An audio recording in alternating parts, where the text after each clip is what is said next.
On n'est jamais à l'abri que l'environnement est très changeant. Moi, ce qui me frappe, et c'est ce que je racontais tout à l'heure, j'ai travaillé dans deux énormes sociétés. La toute première, c'était le leader mondial de l'audit, Arthur Andersen, 125 000 personnes dans le monde. Et puis j'ai travaillé dans un autre groupe qui m'a formé aussi énormément et qui a fait des tas de très bonnes choses, mais qui n'existe plus aujourd'hui. C'est GIB au sens propre, donc GB, Inno, BM, qui avait Brico, Lino, etc.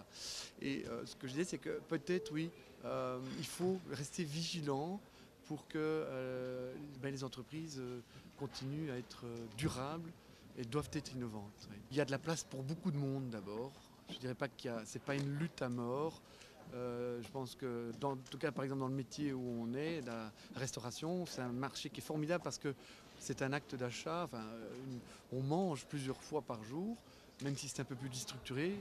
Ou même d'ailleurs au contraire, parce que l'alimentation est un peu plus déstructurée, eh bien il y a moyen de réussir dans plein de domaines. Donc on n'est pas là en train de se dire qu'il y a un seul gagnant.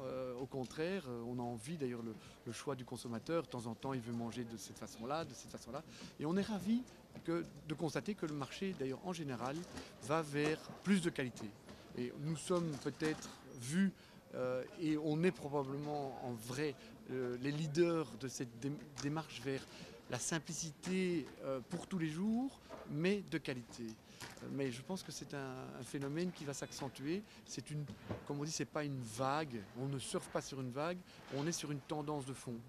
Il y a 20 ans, il y a 30 ans, début des années 80, eh bien, c'est là que la malbouffe, et je ne parle pas que du fast-food américain, mais la nourriture a baissé de prix relativement aux autres éléments.